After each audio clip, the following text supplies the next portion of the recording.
Hi ನಮಸ್ತೆ ಎಲ್ಲರಿಗೂ ಮಧುರಾ ಚಾನಲ್ಗೆ ಸ್ವಾಗತ. ಹೊಸ ವರ್ಷಕ್ಕೆ ಒಂದು ಹೊಸತಾದಂತಹ ಚಿಕನ್ ಮಸಾಲ ರೆಸಿಪಿಯನ್ನು ನಿಮ್ಮ ಜೊತೆ ಶೇರ್ ಮಾಡ್ಕೊಳ್ತಾ ಇದ್ದೇನೆ. ಬನ್ನಿ ನೋಡೋಣ ಹೇಗೆ ಮಾಡೋದಂತ. ಮೊದಲಿಗೆ ಸ್ಟವ್ ಮೇಲೆ ಒಂದು ಬಾಣಲೆಯನ್ನು ಇಟ್ಕೊಂಡು ಖಾರಕ್ಕೆ ತಕ್ಕಷ್ಟು ಒಣಮೆಣಸನ್ನು ಸೇರಿಸ್ಕೊಳ್ತಾ ಇದ್ದೇನೆ. ನಾನಿಲ್ಲಿ ಒಂದು 8ರಿಂದ 10 ಒಣಮೆಣಸನ್ನು ಸೇರಿಸ್ಕೊಂಡು ಸ್ವಲ್ಪ ರೋಸ್ಟ್ ಆಗೋ ತನಕ ಇದನ್ನು ಹುರ್ಕೊಳ್ತಾ ಇದ್ದೇನೆ.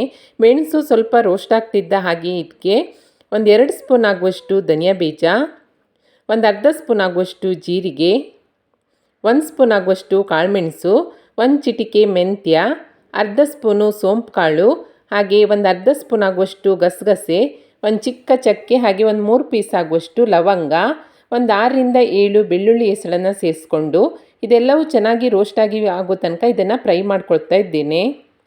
ಇದು ಫ್ರೈ ಆದ ತಕ್ಷಣ ಇದಕ್ಕೆ ಸ್ಟವನ್ನು ಆಫ್ ಮಾಡಿ ತಣ್ಣಗಾಗಲಿಕ್ಕೆ ಸೈಡಲ್ಲಿ ಇಟ್ಕೊಳ್ತೀನಿ. ಹಾಗೆ ಒಂದು 2 ಮಧ್ಯಮ ಗಾತ್ರದ ಈರುಳ್ಳಿಯನ್ನು ಕಟ್ ಮಾಡಿ ಇಟ್ಕೊಂಡಿದ್ದೇನೆ. ಹಾಗೆ ಒಂದು ಮಧ್ಯಮ ಗಾತ್ರದ 4 ಟೊಮೆಟೊವನ್ನು ಕೂಡ ಕಟ್ ಮಾಡಿ ಇಟ್ಕೊಂಡಿದ್ದೇನೆ. ಇವೆರಡನ್ನು ಈಗ ಸಪ್ರೇಟಾಗಿ ಪೇಸ್ಟ್ ಮಾಡ್ಕೊಳ್ಬೇಕು. ಮೊದಲಿಗೆ ಮಿಕ್ಸಿ ಪಾತ್ರೆಗೆ ಈರುಳ್ಳಿಯನ್ನು ಸೇರಿಸ್ಕೊಂಡು ಸ್ವಲ್ಪ ನೀರನ್ನು ಸೇರಿಸಿ ನುಣ್ಣಗೆ ರುಬ್ಬಿ ಈರುಳ್ಳಿ ಪೇಸ್ಟು ಹಾಗೆ ಟೊಮೆಟೊ ಪೇಸ್ಟನ್ನು ಕೂಡ ರೆಡಿ ಮಾಡಿ ಇಟ್ಕೊಂಡಿದ್ದೇನೆ. ಹುರಿದಿರುವಂಥ ಮಸಾಲೆ ಎಲ್ಲವೂ ತಣ್ಣಗಾದ ನಂತರ ಇದನ್ನು ಮಿಕ್ಸಿ ಪಾತ್ರೆಗೆ ಸೇರಿಸ್ಕೊಂಡು ಸ್ವಲ್ಪ ನೀರನ್ನು ಸೇರಿಸಿ ಪೇಸ್ಟನ್ನಾಗಿ ಮಾಡಿ ಪಕ್ಕದಲ್ಲಿ ಇಟ್ಕೊಳ್ತೀನಿ. ಈಗ ಚಿಕನ್ ಮಸಾಲೆ ಮಾಡಲಿಕ್ಕೋಸ್ಕರ ಸ್ಟವ್ ಮೇಲೆ ಬಾಣಲೆಯನ್ನು ಇಟ್ಕೊಂಡು ಒಂದು 2 ಸ್ಪೂನ್ ಆಗುವಷ್ಟು ಎಣ್ಣೆಯನ್ನು ಸೇರಿಸ್ಕೊಂಡಿದ್ದೇನೆ. ಎಣ್ಣೆ ಕಾದ ನಂತರ ಪೇಸ್ಟ್ ಮಾಡಿ ಇಟ್ಕೊಂಡಿರುವಂತಹ ಈರುಳ್ಳಿ ಪೇಸ್ಟನ್ನು ಸೇರಿಸ್ಕೊಂಡು ಎಣ್ಣೆಯಲ್ಲಿ ಚೆನ್ನಾಗಿ ಫ್ರೈ ಮಾಡ್ಕೊಳ್ಬೇಕಾಗತ್ತೆ. ಈರುಳ್ಳಿಯ ಹಸಿ ವಾಸನೆ ಹೋಗೋ ತನಕ ಇದನ್ನು ಚೆನ್ನಾಗಿ ಫ್ರೈ ಮಾಡ್ಕೊಳ್ತಾ ಇದ್ದೇನೆ. ಈರುಳ್ಳಿ ಪೇಸ್ಟು ಚೆನ್ನಾಗಿ ಫ್ರೈ ಆದ ನಂತರ ರುಬ್ಕೊಂಡಿರುವಂತಹ ಟೊಮೆಟೊ ಪೇಸ್ಟನ್ನು ಕೂಡ ಸೇರಿಸ್ಕೊಳ್ತಾ ಇದ್ದೇನೆ. ಟೊಮೆಟೊ ಪೇಸ್ಟನ್ನು ಈರುಳ್ಳಿ ಪೇಸ್ಟ್ ಜೊತೆಗೆ ಚೆನ್ನಾಗಿ ಮಿಕ್ಸ್ ಮಾಡ್ಕೊಳ್ತಾ 1 ನಿಮಿಷದ ಕಾಲ ಈ ರೀತಿಯಾಗಿ ಹುರ್ಕೊಳ್ತೀನಿ.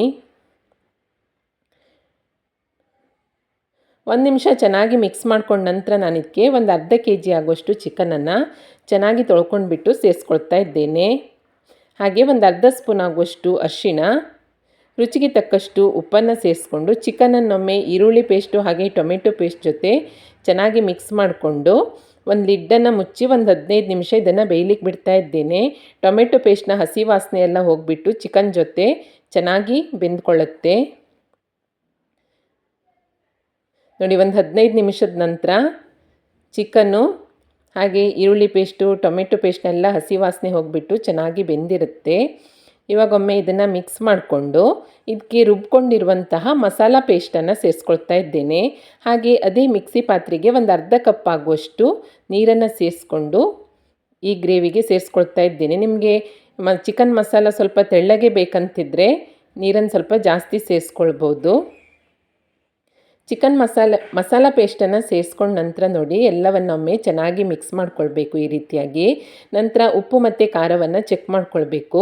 ಉಪ್ಪು ಖಾರ ಏನಾದರೂ ಕಡಿಮೆ ಅನಿಸಿದರೆ ಸ್ವಲ್ಪ ಸೇರಿಸ್ಕೊಂಡು ಒಮ್ಮೆ ಮಿಕ್ಸ್ ಮಾಡಿ ಲಿಡ್ಡನ್ನು ಮುಚ್ಚಿಬಿಟ್ಟು ಇನ್ನೊಂದು 10 ನಿಮಿಷ ಇದನ್ನು ಚೆನ್ನಾಗಿ ಕುದಿಸ್ಕೊಳ್ತೀನಿ.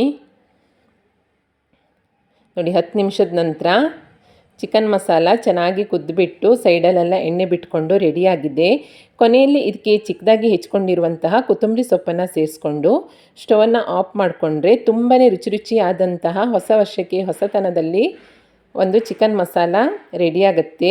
ಬಿಸಿ ಬಿಸಿ ಅನ್ನದ ಜೊತೆ ಇರ್ಬೋದು, ಮುದ್ದೆ ಜೊತೆ ಇರ್ಬೋದು, ರೊಟ್ಟಿ, ಚಪಾತಿ, ನಾನ್ ಜೊತೆ ಎಲ್ಲದರ ಜೊತೆನೂ ಇದು ತುಂಬಾ ಸಖತ್ತಾಗಿರುತ್ತೆ. ಹಾಗೆ ಸಿಂಪಲ್ ಆದಂತಹ ರೆಸಿಪಿ, ಟೇಸ್ಟ್ ಅಂತೂ ಸೂಪರ್ ಅಂತಲೇ ಹೇಳ್ಬೋದು.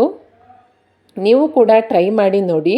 ಈ ಚಿಕನ್ ಮಸಾಲ ರೆಸಿಪಿ ನಿಮಗೆ ಇಷ್ಟ ಆದಲ್ಲಿ ಲೈಕ್ ಮಾಡಿ ಹಾಗೆ ಶೇರ್ ಮಾಡಿ. ಹೇಗಾಗಿದೆ ಅಂತ ಕಮೆಂಟ್ ಮಾಡಿ ತಿಳಿಸಿ. ಹೊಸದಾಗಿ ನಮ್ಮ ಚಾನಲ್ ನೋಡ್ತಾ ಇದ್ದರೆ ಸಬ್ಸ್ಕ್ರೈಬ್ ಮಾಡ್ಕೊಳ್ಳಿ. ಸಿಗೋಣ ಮುಂದಿನ ರೆಸಿಪಿಯಲ್ಲಿ. Thank you for watching.